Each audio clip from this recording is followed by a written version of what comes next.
Yes, I'm sorry. Hello, everyone, and welcome to the InvestHorizon pitching session, eForum for Sustainability. And this forum is focused on AgriTech, agriculture, agri-food, food cooling.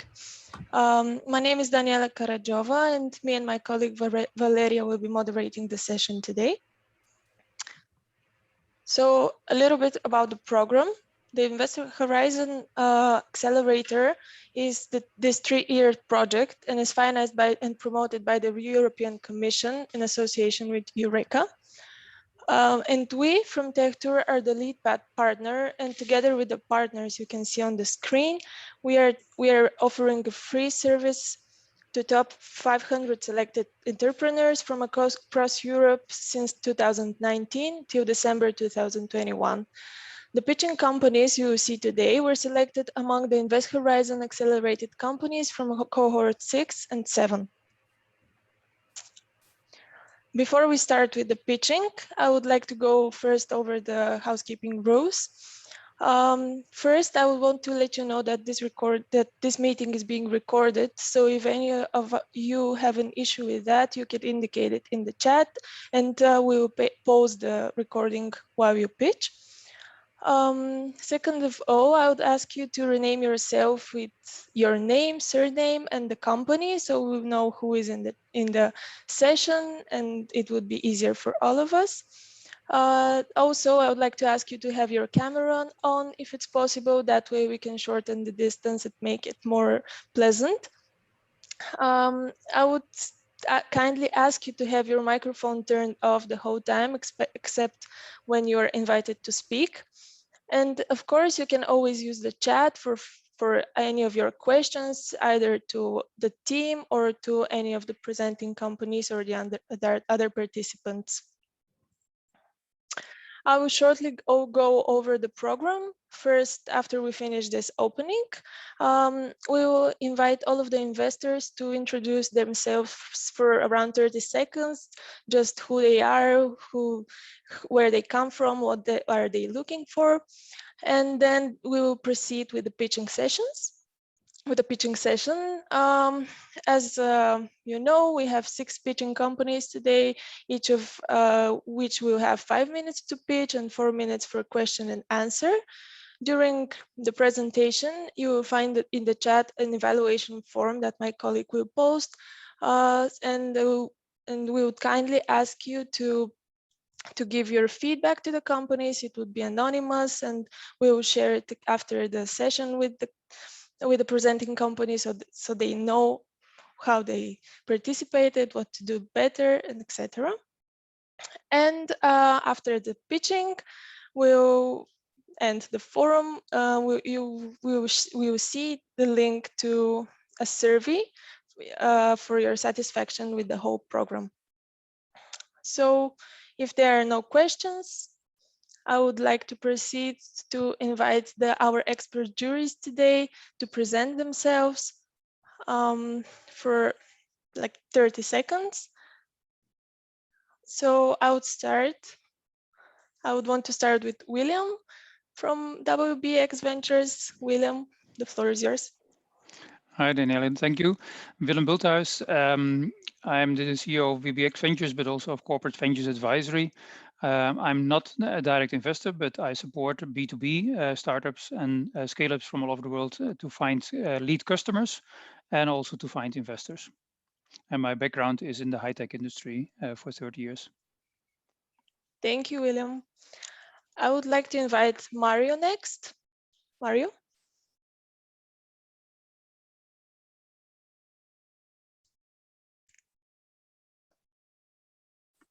Let me unmute. Hi, my name is Mario Bustumaya, and I'm the head of investments at Novozymes, which is an industrial biotechnology company based in Copenhagen.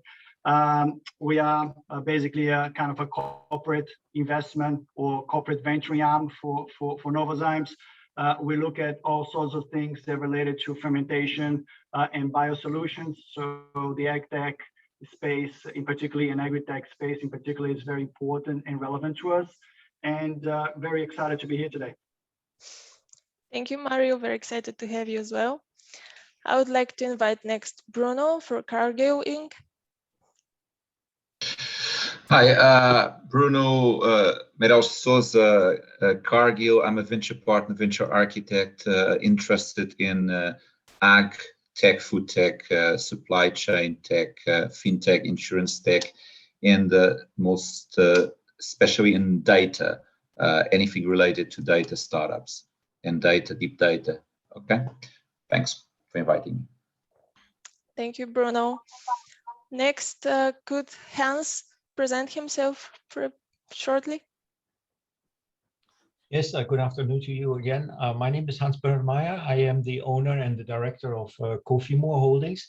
It's a Belgium-based, family-owned family office. We invest in food, and we invest in luxury and B2C.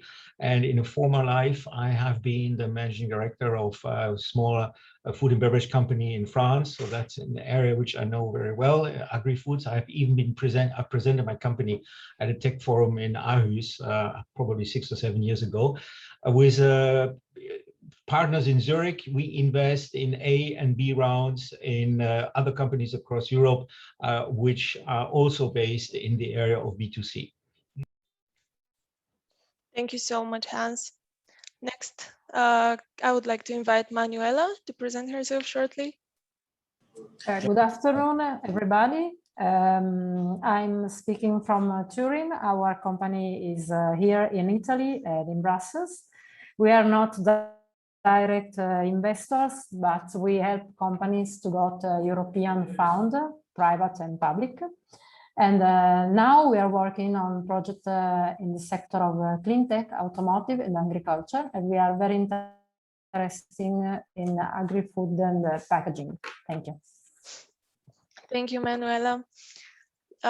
Meanwhile, Daria from Kubota Holdings Europe joined. Welcome, Daria. Would you like to present yourself shortly? Thank you. Yes. So my name is Daria. I'm a business development manager from Kubota Innovation Center Europe. We acting as a venture arm of the group and investing in the companies at the maybe later stage. Although we're not limited with investment as a format, since we act also as a think tank, very much looking for the opportunity to do POCs or to partner to establish commercial partnership with startups if we find a specific synergy. Our main focus area are specialty crops. Specifically, we're looking for solutions which impact the farmers' profitability and well-being in fruits, vegetables, and wine, as well as the niche sector related to grassland management. We're located in Uvenep in the Netherlands, quite close to different partners, and very much looking forward for the event today. Thank you. Thank you so much, Daria. I would like to invite Elizabeth to present herself. Thank you very much. Hi, everybody. I'm Elizabeth. I'm with B2B Partners, and that's a European venture capital firm. Part of the industrial management fund, and we invest in seed and Series A stage companies across different industrial sectors. And B2B has a few food investments like Yamo or Dumatok. And yeah, I'm looking forward to seeing the pitches today. Thank you so much. I would like to invite the next jury, which is Gerhard, sorry. No worries. I'm sorry. Thank you. Welcome, everyone. Pleased to meet you all. I'm managing partner of VVenture, the German-based venture capital fund initiated by Matthias Willenbacher, who was one of the pioneers of renewable energy in Germany some 20 years ago. We now focus, as we see, we need to focus our money in other spheres to fight climate change. We invest in various other fields in companies which promise to have an impact on climate change fight.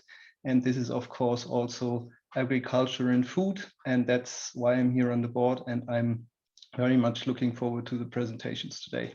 We typically invest in seed investments and Series A, so early stage investments.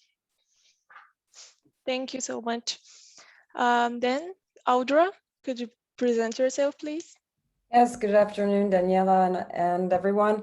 Audrey Shaw, founding managing director at Boss Consulting, based in Paris, France, American company. I sit on the board of several angel networks, the Nordic Female Business Angel Network in Helsinki, the European Business Angel Network in Brussels, set up an angel network, Temu in Bahrain, and with an angel network in France, the Business Angel des Grandes Écoles. My portfolio is very diverse, basically in AgriTech, clean tech, biotech, digital health, and ICT and photonics. My company basically also advises international organizations such as the European Commission and United Nations, OECD, on reinforcing entrepreneurial ecosystems in the EMEA region. And thus advising also chambers of commerce on improving their incubators and accelerators for startups. The funding with the angel networks that I'm very involved in are in the seed funding, early stage, up to Series A, and on cross-border investing. Thank you, and looking forward to the pitches. Thank you, Audra. Richard, can you present yourself, please? Yes, good afternoon. It's a pleasure to be here. Hope you can hear me. Yeah, so my background is in energy, and I've done a lot of work with new technologies, and some R&D projects brought me to soil science, which turned out to be extremely interesting for agriculture. So my interest is related to soil characteristics, ways to improve it, monitoring and measuring. And I'm not here as an investor today. I'm here as someone who is supporting early stage startups. Thank you. Thank you. Thank you, Richard. Then I would like to invite Kim. Kim. Hello, folks. I am a serial entrepreneur, gun investor. I've been working on the investment side for the last 15 years. The previous chairman of the Danish Business Angel Network, have a private network of our own. It's called OptiTeam, where we do early stage investments. We also support these companies all the way with later stage investments, and even have a corporate finance part, which goes all the way to IPO. We have a setup in Northern Europe where we're scouting good companies in Europe, and then we have partners and set up in East Coast, West Coast, US, and Asia. So we help these companies scale, and our main interests are, well, IT-based, something that is impact-oriented, that can go globally and make a bigger impact. Workflow, information, energy, and wellness are our sweet spots. Thank you, Kim. And last but not least, I would like to invite Emanuele, who is replacing Leonardo from Italian Angels. Hello, everyone. Thank you very much for inviting us. Yes, I'm replacing Leonardo Giagnoni. I'm the other senior investment analyst at Italian Angels for Growth, which is the biggest angel network group in Italy. We count today almost 300 angels in our network. We invest tickets that they ranges from 200K to 2 million. Therefore, we invest in seed and Series A companies. And I'm happy to be here and to listen to the pitch that we'll listen today. Thank you very much. Thank you so much, Emmanuel. So we can continue actually with the pitching session. As I said, you will find in the chat the evaluation form. My colleague Valerio just posted it, where you can give your feedback for the companies anonymously, and then we'll send it to them after the session.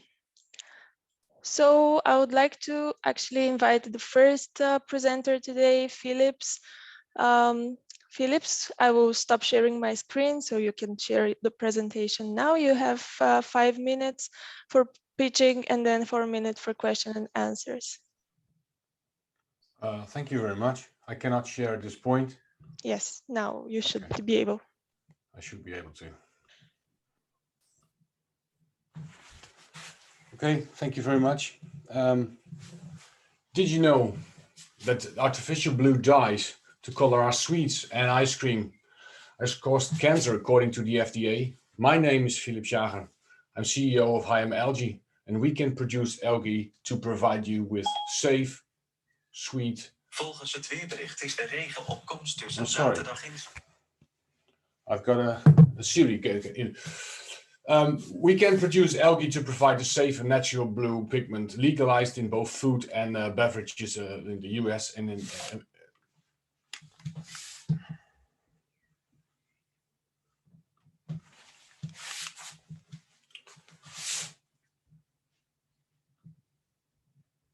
it seems I have no control of anything.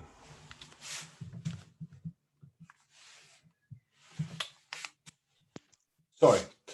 We produce these algae all year round with indoor cultivation on LEDs, which enables uncontaminated controlled cultivation. And on top of that, we are the first in the world providing a large-scale indoor algae cultivation, resulting in standardized algae products. The current market is a dominated market by dried algae, 80% out of which originate from Asia. Indoor cultivation enables controlled cultivation of fresh algae, which are produced all year round. Locally produced fresh algae increase the extraction ratio for the blue pigment, which is healthy, by 7%. Our business model, we choose to have a FAS, which gives us a service to provide access to industrial size aquatic farming. When clients want to go and cultivate algae, our fixed costs are transformed into variable costs with no upfront investment, and our plug-and-pay factory approach results in short implementation times, in which we take care of both production and the maintenance of the infrastructure. The algae market, as you might know, is booming, and the extracted pigments from algae even more. So that's why our first target market is the market of spirulina for the European food and beverage sector. Spirulina has a global volume market of 50,000 tons per year, a CAR of 9.4, and a total addressable market of 535 million. The algae natural pigment has phytocyanin, has a CAR of 21, and is exclusively extracted out of this algae spirulina with a total addressable market of 245. Our clients are also interested into using the technology to use Haematococcus to extract a red pigment, also appreciable for food. By design, as you can see on one of the pictures, the daylight systems need ground space to encapsulate the sunlight. Our system, cultivation, has 20 times more productivity on a square meter. And there is, at this point, no other large-scale indoor cultivation on LEDs available.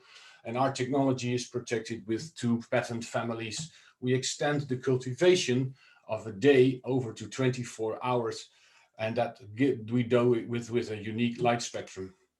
This is why we are different from any others. We can cultivate algae anytime, anywhere, standardized, uncontaminated, with more production days, more productive days in the year, and more productivity on a square meter.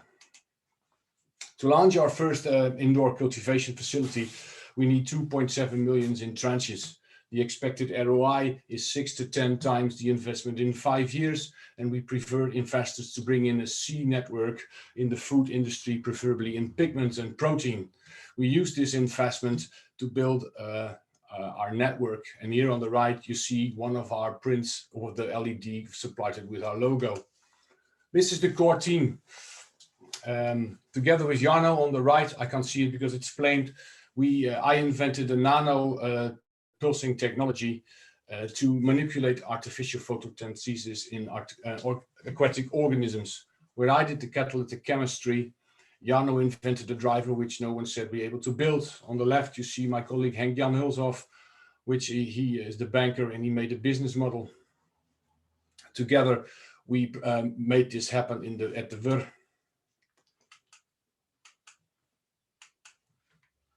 Well, this is not important. The 1 minute left is blocking my presentation.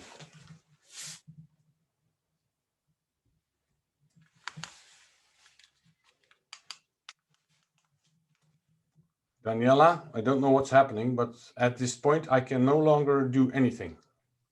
I'm sorry about that. I removed the annotation, but it's okay. This is my last slide, so never mind. Okay.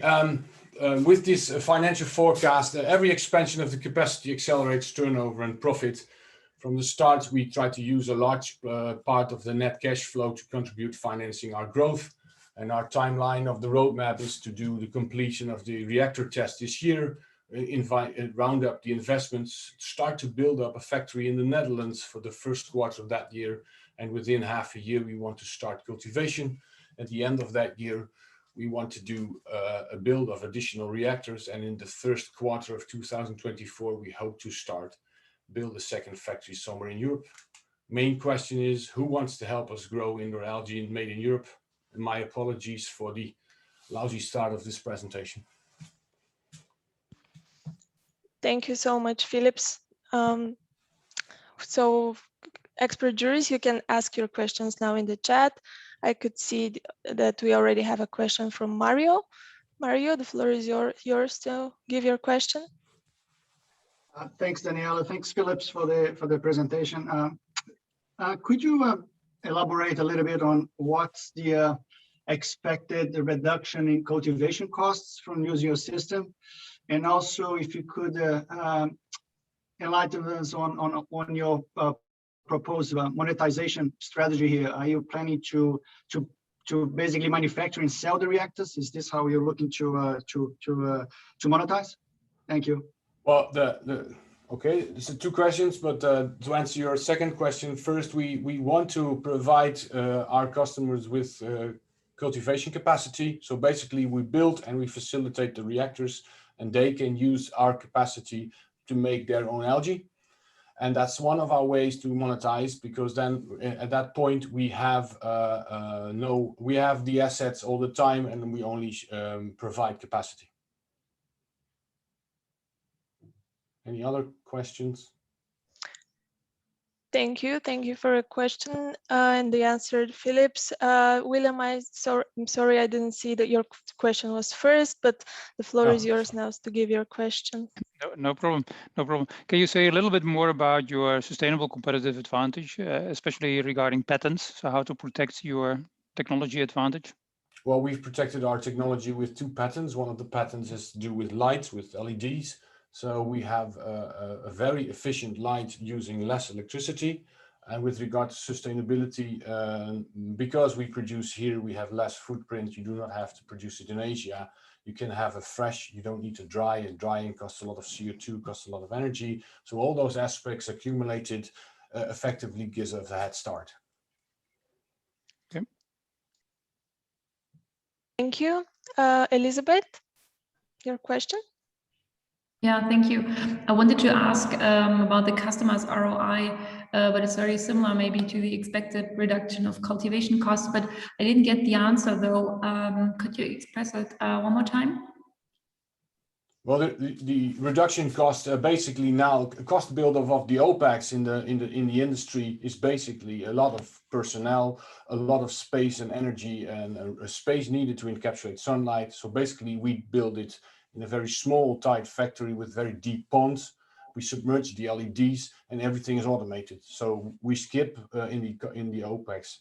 With regard to CAPEX, yes, it's more. It needs more money, but we have a way more production. So basically, there's a 40 to 50% drop of CAPEX per kilo. Thank you. Okay. Our next question is from Hans. Yes, it's a very interesting project. I would like to know why are clients, actually, first of all, who are the clients? Secondly, is this business a seasonal business? And why are they willing to pay up for fresh algae which they produce on site, rather than buying them from on demand from Asia, as you were saying? I suppose it's even cheaper for them. 3 questions, so I try to do it fast. With regard to clients, there are a lot of clients who want to have all kinds of algae uncontaminated. One of our clients even has a GMO algae, which he has to contain very much. So this is why he needs an indoor reactor. And the other clients with regard to fresh, you cannot have any fresh spirulina, for instance, out of China because of the fact that you're not going to transport water. The market is fully on powder. But with regard to taste and food appliances, the taste of the product completely vanishes if you do not have it fresh. So you have an additional value for accessing fresh algae. Thank you. And we have time for just one more quick question. I will ask Emmanuel to ask his question, and then maybe Filips can answer the rest of the questions in the chat or use the one-to-one meetings option we have. So Emmanuel? Thank you. Yeah, I would like to ask, what is your exit strategy in the long term? Thank you. Well, I'm looking very much ahead at these times, but anyway, at the end, we want to exit within 10 years. But at this point, we first have to finance the whole system, and when within 10 years, we hope to have built a European brand of multiple factories. Thank you so much, Filips, for the presentations and the questions. I would like to invite now Joshua to present. I have to stop sharing now? Can you please stop sharing? Okay. Yes.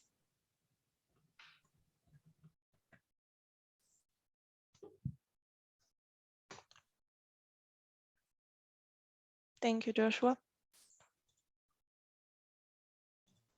Good afternoon, everyone. And can we see my screen? Everything's okay? Yes, now we can see it full screen. Excellent. Well, thank you very much for the opportunity, and thank you, Filips, for going first. It's always very difficult, and I appreciate the opportunity to go second. So in the next few minutes, I'm just going to introduce you something that you may have never seen before, which is the world's first physical insecticide solution. We imagine that an insecticide-free world is possible. I'm Joshua Karsh. I'm the Vice President of Marketing and Business Development for CropsGuard, an Israeli startup. So we want to start with a question. What if there was a safe, proven, and cost-effective way to eliminate pests in controlled environment agriculture? And the answer today is yes, there is. Meet CropsGuard. We harness the power of physics by using cutting-edge radio frequency control to eliminate insects in controlled environment agriculture. It's entirely pesticides-free. Our lease model is cost-effective to farmers, a little bit more expensive than what they're currently paying, depending on labor costs, but huge cost savings, which I'll get into in a second. It's the only full insect life cycle solution as we eliminate all stages of development from eggs to adults. And because every facility is unique, it's fully customizable to any insect type and level of infestation. This is what the world looks like today in terms of growing. You have chemical control, which we know is very bad, poisonous, what it does to our bodies, our food, our environment. You have biological control, which is where you use good insects to eat bad insects. You're literally creating a zoo. And then you have, for the first time ever, a physical control. It's really in a class by itself. And that makes it ecological, it's economical, and it's healthy. This is our 5th generation device. We are today certified for use in the United States, the FCC, because we use Wi-Fi. It's a communications device. We are in the final stages of getting our CE for Europe, and we'll add additional countries as necessary. What are we offering? Well, we can benefit growers from day one. You're very reactive when you're in a grower and you're treating for pests. Here, you can be preventative. You can set this up, our devices up in a prophylactic manner to protect your precious crop, or it can be applied on a trolley or robot to move around. This offers a higher usable yield, and this is really where the cost savings are. Farmers can throw away anywhere between 10 to 20% of their crops today because of infestations. If I can save a farmer 3, 5, 8%, it's a massive cost savings. The material and your labor costs will drop dramatically. Today, an agricultural worker in Holland is 17 euros an hour. In Australia, it's $35 an hour. And there's a huge problem because of Corona to move agricultural employees across the world. This is a better way forward. And because we use no pesticides, we are meeting and far exceeding today's regulatory requirements. Proven success. We have used our technology and facilities today in Australia, Israel, and in Europe. In greenhouses, indoor facilities, and vertical farms, just to put in perspective, there are about 500,000 hectares of greenhouses around the world. Our market at this point is really the high-tech greenhouses, about 45 to 50,000 hectares around the world and growing at a very fast rate, as you can see. Roughly about 35 to 50 devices per hectare we feel would be good for a high-tech greenhouse. Vertical farms, these are pictures from the leading vertical farm company in Israel. While that market is relatively small today at $2 billion, it is growing massively, and we've all seen the money going to the vertical farm world. And other indoor facilities. In Asia, you have the plant factories, you have in-home systems, hydroponic facilities. There's a lot of work out there for us. What are we offering? We're offering a solution that's tried, it's tested, it's replicable, and it's breakthrough. We've tested this in the leading facilities here in Israel. Perfection there at the bottom is the 4th largest tomato grower in Australia, where we've been our real first commercial testing a couple of years ago. This is our team. Our team has about 100 years of combined experience. Our CEO is doctorate in plant physiology, but went on to run his own high-tech company and agricultural investment fund. Our CSO is professor emeritus at Hebrew University with a really renowned expert in tomatoes and whiteflies. Nadav, our CTO, comes from the defense industry here in Israel, and I'm responsible for marketing and business development. Very importantly, this is where the world is going. We meet at least 4 of the Sustainable Development Goals of the UN. It's about making the world a better place. So not only is this better for farmers, it's better for the world. Is really a great impact investment. Where are we today? Well, as of this moment, we have finished our advanced testing in commercial research and academic facilities around the world. We're past testing now. We're entering our commercialization phase. We're currently building a pipeline of companies across the world. Japan, UAE, Holland, Israel, Canada, Australia, United States, and others have reached out to us, very, very anxious to get this technology in their facilities. As I mentioned before, we have finished our American certifications. We're going to register. It's a very simple process with the EPA as a device. We're in the final process to complete our European CE. While we have 1 patent already, we're going to be filing additional 4 international patents on our technology.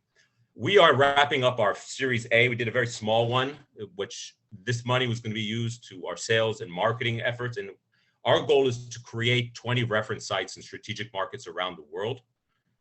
Right now, you have an idea that's science fiction, it seems. We want to show people what's real. So we're currently oversubscribed for this Series A, working now with an American AgTech fund, a Japanese Israeli investment fund, and a group of Dutch agro investors. And we hope to close this round at the end of next month. Thank you I appreciate the opportunity. Thank you so much, Joshua. We are 1 minute over the times, but we still have we had 3 minutes for questions. So I would invite the experts to ask questions.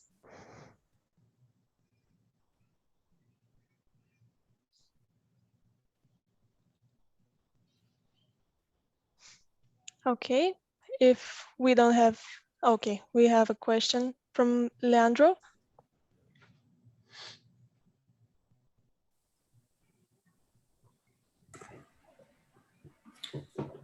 Hello, Daniela. Hello, Joshua. Thank you very much for your presentation. Just a question from my side. I would like to understand, how do you maintain the biodiversity of pests or insects in such environments like greenhouse? So killing the right insects and preserving the right ones. Excellent question. We're working on an IPM model, integrated pest management, for folks who aren't growers. It actually involves both working with biologicals and organic pesticides, given the toolkit that farmers have. One of the benefits that we have that nothing else has is that we have an on or off button. So farmers can use biologicals at times, they can use our technology as well, and really have a better way forward that's free of pesticides. Can I make also a follow-up question? Just can you do that technology also outdoor without greenhouse, so outside the greenhouse? Have you tried something? Testing. One of the things that we're looking at, some of the worst problems in the world.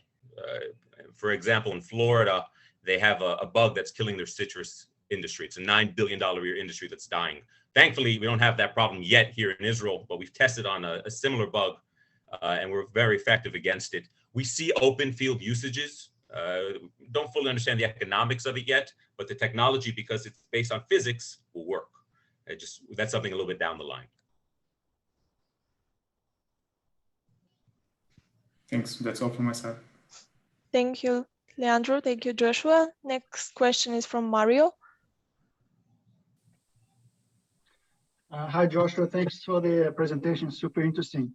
I was just wondering, just on the IP side, you mentioned that you have a patent. Is that covering the software and the hardware, or does it cover process as well? How does that work? Thanks. So our certification and our patents are going to be on the device. No, in essence, we're a software company. Really the strength in what we do is the ability to modulate the radio frequency to turn it into an effective tool. We use readily available hardware at this point to ease the entry into different markets. But our patents and our certification will be on the device as a whole, both software and hardware. Got it. Thank you.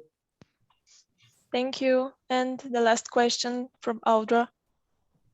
Yes, on your use of funds, you mentioned that basically you're just focusing on marketing and sales, the 2 million.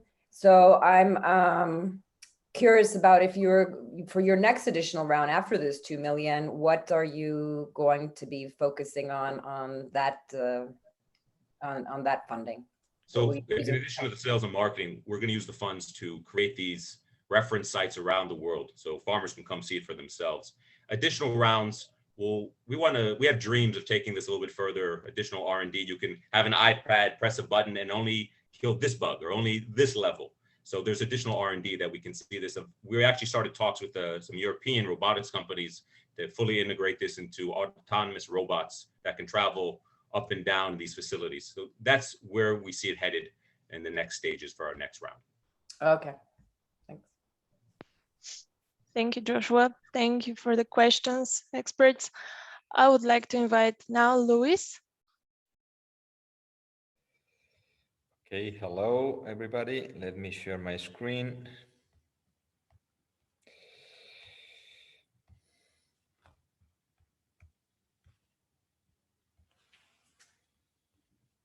Can you see my screen? Yes, can you put it on full screen? Full screen. Okay, you Perfect. say full screen? Okay, yes. Super. Okay, hello everybody. Thanks InvestHorizon for giving us the opportunity to pitch in. I'm going to be presenting you on about FICOSTERRA, which is a marine biotechnology company for the agriculture. And let me start my presentation with a question to the audience, which is basically, what does it take to make a happy farmer? Well, we think that a happy farmer will be coming from the combination of having more crop, having healthier plants, be able to reach more customers than they are able to do it now, and of course, in terms of the regulation, comply with it, especially with the limits to chemicals and limits to mineral fertilization. So here we can have a happy farmer, which coincidentally comes to be the CEO of the company, very proud of the huge pumpkins he cropped in his backyard. That's a happy farmer, absolutely. So what do? We produce biostimulants and fertilizers from marine seaweed in order to optimize crop yields. Our secret sauce comes from two main pillars. One of them is the seaweed selection, and secondly is the extraction technology, which is proprietary to ourselves. With these two pillars, we are able to have 8 to 17% yield increase, depending very much on the crop, which in terms of return on investment, basically comes to 3 to 5 times the profit to cost for the farmer, which is our end customer. Our products are certified organic, and also our products do not provide environmental footprint, neither in the production nor in the application on the soil. We have a team of very balanced people. I am the CEO of the company. I'm a serial entrepreneur, engineering background, We also have technical people. We have people coming from the marketing and communication, and we also are very much leveraging upon advisors, which come basically from the corporate world. The market, it's basically a huge market. It's 5.1 billion, but initially we are only going to be focusing in the period 21 to 24. We're going to be focusing in the very high value-added crops, berries, grapes, vegetables, and avocado, another type of tropical fruits. Basically, because this is where our product shows the better profit to the customer. This is where we were and where we plan to be. The company was founded in 2017 in Spain. Last year, we opened a subsidiary, actually a joint venture in Mexico, in order to cover Mexico and the US markets. And we hope to be in 2025 covering most of Europe, North America, and South Africa and North Africa markets, Morocco and Egypt, basically. In principle, we have had so far linear sales increments, and we expect to have geometric sales increments in the next few years. These are our financial projections for the 4 coming years. We are now looking for a 2 million euro finance round, all in one round.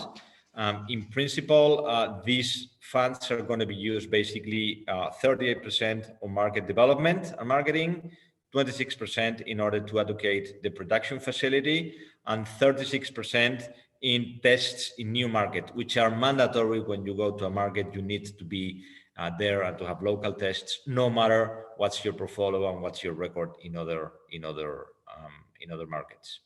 So far, we have been financed by friends and small-scale investors, and we have raised so far 1 million euros. Why should you invest in FICOSTERRA? Well, basically, it's an excellent time to anticipate in the biostimulant market growth. You can participate in an AgTech company with a very clear value proposal, and you can invest in the primary sector in terms of risk adjustment portfolio. And as we like to say, another agriculture is happening, so let's all profit from it. Thank you very much. Thank you so much, Luis, just in time.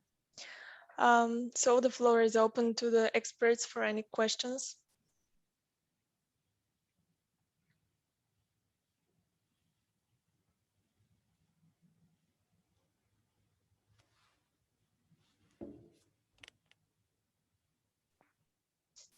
Okay, if we don't have any questions, maybe... I have a question. Okay, there, come on, Hans. I have a question. Yes, this is for Hans. I suppose the extraction of the ingredients from the seaweed is probably known, because that any good physics can or biologist is able to extract that. So in what sense is your business model protected via an IP? Or let me phrase my question in a different way. The big chemical crops companies, they have now to find new ways of producing fertilizer. Aren't they also looking at exactly the same thing you are doing? And what is your competitive advantage? Okay, thanks, Hans, for the question. There are more than one question here, so let me try to answer all of them. The answer to the last one is yes.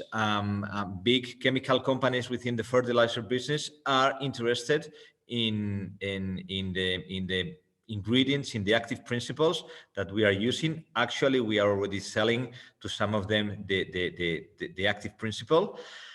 And regarding your other question, which is concerning, well, what the extraction methods, indeed, there are a number of extraction methods in the market, and this is basically where other seaweed extracts are playing. Our extraction technologies are different. For example, we are using a subcritical extraction technology, which, as far as we know, is not being used in the market. And well, basically, this is a very much singularity in the way we produce our biostimulants. Thank you. Our next question is from Manuela. Yes, thank you, Luis, for your presentation. It's very interesting. And because your customers are spread around the world, I would like to know what is your plan to contact your customer, your approach to the market. Thank you. Well, thanks for the question. Our our sales model is basically based on setting up. We have a facility already in Spain. We have another facility in Mexico. We will be opening shortly, not a facility, but a corporate a company in the US. In principle, our idea is to go to reach the markets by distribution agreement with the specialized distributors, agro distributors in the different areas or the different countries.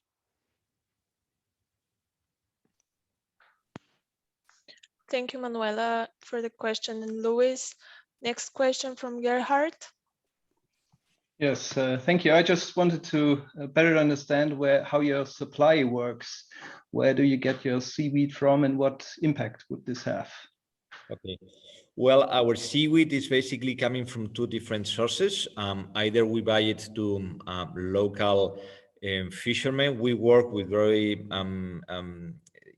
singular seaweed. We only work with some type of red seaweed and some type of kelp. So we either buy it from fishermen, usually cooperatives, and also in Mexico we have a partner which has a farm for kelp, actually Macrocystis perifera. We have the exclusive rights for purchasing the seaweed from this company. And the production will not be extended, so the impact will stay the same for the oceans, or will you scale the model and then have a much huger impact on kelp farms, etc.?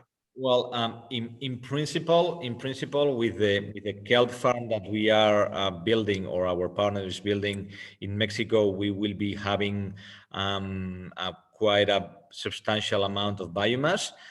Besides that, the use that we make of seaweed is way below the total production or the total harvesting that you can have in the world by these fishermen cooperatives. So okay.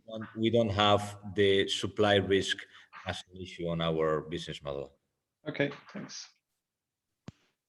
Thank you so much. Unfortunately, we are out of time for any more questions. So I would invite Luis to ask the questions either in the chat or use the one-to-one meetings to answer the other questions. And then I would like to kindly invite Sebastian to present.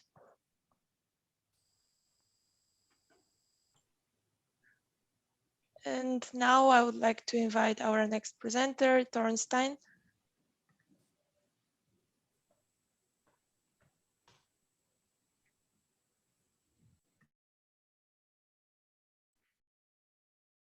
Thank you. We can see. Yeah, thank you.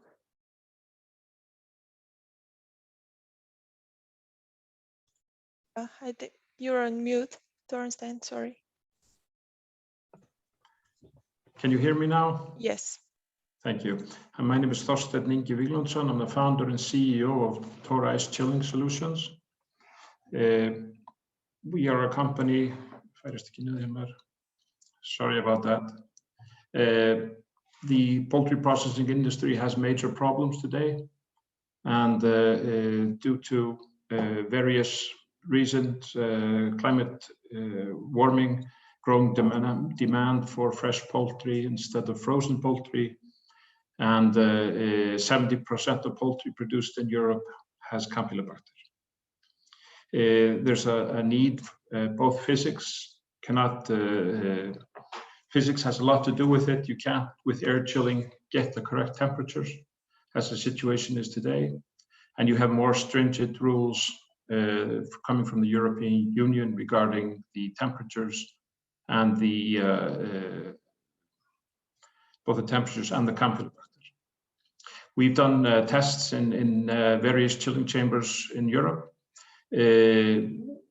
where it's obvious. Our measurements show that the companies are not reaching the correct temperatures. If they're not breaching them, then the Campylobacter and other bacteria will rise quite quickly. Our calculations after visiting these sites is they can get a system payback in a period of 6 to 9 months. We have a bolt-on system. We're not competing with the existing systems on the market. You don't have to change your total system. It's like if you have a very nice Mercedes and you want a little more power, you add the turbo. We're not making the Mercedes, we're making the turbo. We have a patented system, international patent. We have developed measurements robots to get the data in about the product. We have a constant quality monitoring through, and we can control and we can do something if the temperature rises. We can control it, we can reduce it. We have 4 patents that are now being written, not only in this area, but also through the production line. We have sites that are running the system that have been able to increase production 30%, which is a huge amount in this area. They've reduced labor cost by 1 hour per day. We have a French supplier that says that half an hour per day, it would pave the system up in 6 months. And we have a complete decline, a 100% decline in rejects at one site because of the decrease in bacteria. So they are not getting any rejects or returns from retailers after they started using the system. We are now delivering a system to the largest poultry producer in Europe, which is a French company. And I've been in startups and marketing and sales all my life. And I've never had a product where the customer doesn't say, well, we don't need this, or they start haggling for prices. The French contract there was no question about the price. Price might be too low, but we have a good profit margin on it.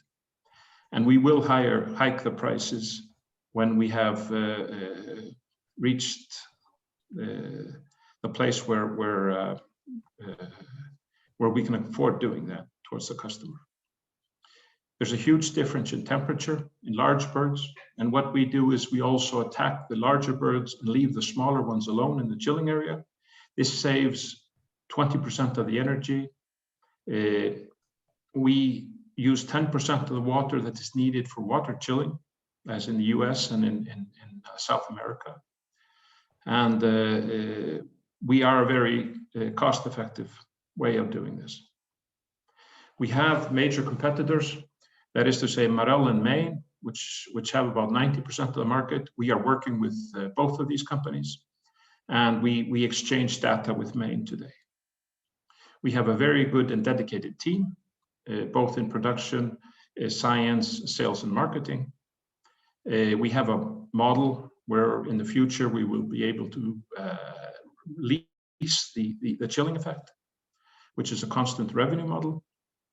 And this is what we are asking for, and this is our projection into the future, the financial projection.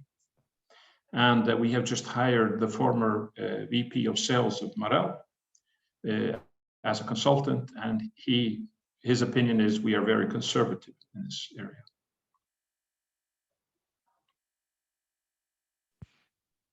Thank you, Thorsteinn, for the presentation. I see that Hans have a question, so you can ask it directly, Hans. Yes, Thorsteinn, excuse me to be a little bit of a party pooper here, but to me, you look like you are an add-on to a freezer company. You're producing an ice gun, as you were saying. What is the tech aspect here? Because you will need a lot of capital for the production and scaling up. Isn't it easier to go to one of the big freezer companies in the world and propose your technology to them, and they would do the rest? So why approaching private investors, venture capital investors? Where is the value for us in this? I would see it's very difficult to assess the market risk which you are incurring, even if I see the possibilities and the solution you're providing. Well, we are a niche. We add on to it. We are also talking to GEA, which is one of the companies that you were talking about. and they are promoting our system. We are also following through on the data, on exchanging data with the existing systems and showing that our system is working. We are a niche company. We supply information on the quality of the product and not only chilling it. So as I say, GmbH is promoting us. We are not a refrigeration production company like that. We subcontract our production, and we have a good profit in that area. So then let me ask you, what is the addressable market size? Our addressable market size is, I think we covered them again.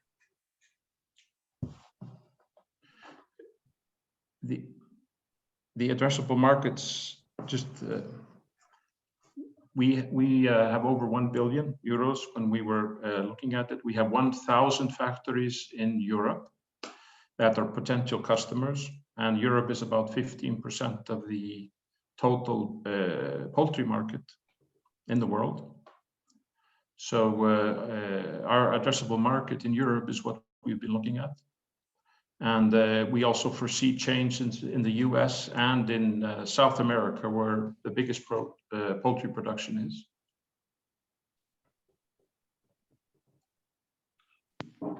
Thank you, Thorsteinn. Does that answer your question, Hans, or you want to add more? No, not really. I happen to know that the biggest poultry market in the world is actually China. It's absolutely massive.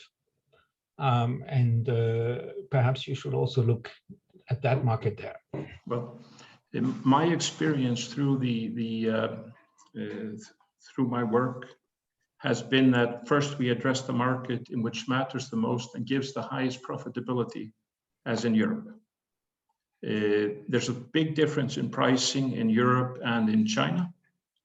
And it would be, well, I would call it basically suicidal for a small company like ours to go to China and start marketing there instead of building up a base in a market like in Europe, where you have to have high quality products. We are starting out in France, which wants the highest quality product. In China, you are in low quality. In Brazil today, you're in low quality, except in the factories that are selling products to Europe. And that is because of Campylobacter and bacteria, various bacteria. Okay, thank you. Thank you. We don't have time for any more questions. If anyone has any others, they can keep them for the one-to-one meetings.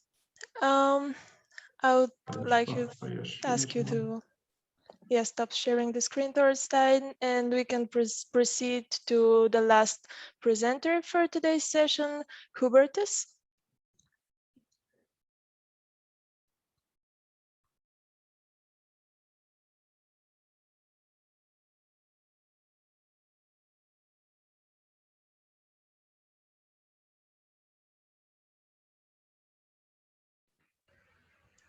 Hubertus, yes. I'm unmuted, yes? Sorry, I forgot it. No. Yes. You can see my screen? Yes, everything's great. Okay, good afternoon, everyone. My name is Hubertus, and today I show you how we build an IoT-enabled marketplace for farmers and also get full traceability for consumers. Today we can trace food back to the factory or farm location. But what is with the production on the farm? What about CO2 emissions, use of antibiotics? Here we have no info because the relevant data is still on paper or it is stored in information silos. Both are not possible to use for marketplace and traceability. The solution to all of this, all data inside the cloud. There was no simple and scalable hardware for farmers, so we built a modular device to get 75% of the bind data: climate, food, water, weight, and vet info. With this, we can do predictions about needed vet visits and regulation of ventilation. Additionally, we decrease antibiotics increase animal welfare, and save the farmer and vets time for documentation. Our first revenue streams are selling of hardware and software as a service. This will make us already profitable business. Our vision is we will use this farm data to build an IoT-enabled marketplace for farming supplies. Electricity usage data allows us to bundle purchase for the farmers and save them money. From that, we get a cut. Use the data to lower the insurance cost. And also build an online vet for 24/7 service and analyze. The same data we use also to make food 100% traceable. The data can be used from consumers, supermarkets, catering services, and companies like Picnic or Gorilla. Every company that is today in farm to fork can get the API and provide it to the customer. The market opportunity. Germany's market for farm supplies and livestock is 6 billion with 250,000 farmers. In opposite to the IoT and software as a service market, that is only 50 million euros. Europe has 2 million farmers with a volume of 30 billion euros. And worldwide are around 12 million farmers with roughly 150 billion market value. How do we go to the market? We go to the market via vets and feed mills, and of course direct. Today, vet companies are with about 15 vets and they serve 600 farmers as customers. One feed mill serves about 1,000 farmers. Both, they visit the farmer minimum 2 times a month and both have big interest in our data. They sell our devices. Also, we sell directly to farmers and get new vets and feed mills involved. Our traction. In 2020, we had 150K revenue. This year, we have already 60K software as a service revenue booked. We sold to 2 vet companies and the food company Yosera. This shows that we will be able to generate the needed data for the vision. Our financials. We want to be break even in 2024. The most important number for us are vets and feed mills. We do not need to contact in 2022 500 farmers. No, only we need 3 vet companies and 5 feed mills. These are our touch points for scaling our solution. Our competitors. First, the IoT software as a service companies. Barn integrators, they build barns and also install cooling and feeding. Software-only companies for farms. And startups with hardware and software only for one animal type. Second, the marketplace companies, like Farmers Business Network in the US. They have only software. We build all, hardware, software as a service, and we use this data for a marketplace and traceability. Our team, Frederick and Dennis, have hardware in the blood. Chris, one of the 250 Java champions worldwide. And Ernst joined us at the beginning of this year, and he was 8 years CEO of the biggest feed mill in Germany. Myself, an educated farmer with a background in company building and electronic manufacturing. What we are looking for? We are looking now for 600K convertible note. 100K are signed. Until Q2 22 for 3 million euros. We spent the money mostly on software development and headcount. Till now, we raised in total 625K. clevabit, an IoT, oh, that's one too far, an IoT-enabled marketplace for farming supplies and full traceability of food. Thank you very much for the opportunity. Thank you, Hubertus. Thank you for being on time. And now we have more time actually for questions. And the first one comes from Willem. Hi, Hubertus. Hi. Thanks a lot for an interesting presentation. Can you say a little bit more about what your experience is with farmers willing to share their data? Because I understand that's part of your business model. Farmers are absolutely willing to share data when they give it to universities or when they get a revenue or anything back for it when they share it. They don't want to share it when it's like a big machine they buy. They pay a lot of money and then the seller of the machine is using this data for any other things. This they don't like, but they like to share. Okay, thanks. Thank you. Do we have any other questions for Hubertus? As we still have time.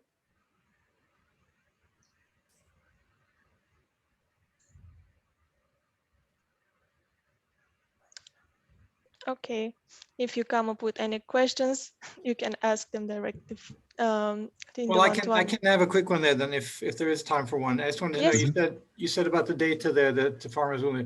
So, for example, if you look at some of the machine suppliers, they are moving much more towards data-driven products and services and selling those. And so, I'm just wondering, how is your barrier against them there? You mean companies like Klaas, Lely, John Deere, whatever? Yeah. Yes. That what we see at the moment is they go this way. Of course, they want to do service, but they all see themselves as a center and want to unite everybody around them, and they see themselves as a platform. So it's quite difficult. These big companies, they do mostly only one part of the whole solution.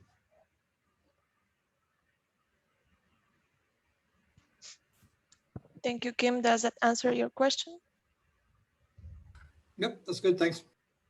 Thank you. And we have one more question from Elizabeth. Yeah, thank you. Can you tell us something about the traction that you have? We are now in around 10 chicken barns. We work with a specialist for pigs, the biggest pig vet in Germany and the biggest chick vet in Germany. They are starting to sell our service, and this year we will need to make all the process really smooth, that we also can scale with production and everything. A little bit kickback gave problems with supply of components, but what we solved, we produce with one of the biggest producers in Germany, Astel Flesh, and he arranges now that all the components are coming more in time. Okay, thank you. Thank you. Thank you, everyone, for the questions. If we don't have any other questions, I will share my screen once again to close today's forum. I would like to once thank you again for joining, for participating, for asking questions, and for the great presentations we saw. We hope you are all satisfied with the forum, so we would remind you to fill our satisfaction survey. My colleague Valeria will post it in the chat, and you can give us feedback, how we performed, how did you feel, so we can prepare or perform better the next time. And also, I would like to remind you about the one-to-one meetings, which will happen today and tomorrow from 18 to 19 o'clock, and as well on Friday on 25th, the whole afternoon from 2 to 6 o'clock. Thank you, everyone, once for joining, and have a great evening. Goodbye. Very much. Thank you. Bye-bye. Thank you. Thank you. Goodbye. Thank you. Bye-bye. Thank you. Bye. Thank you. Ciao, ciao. Good job, all.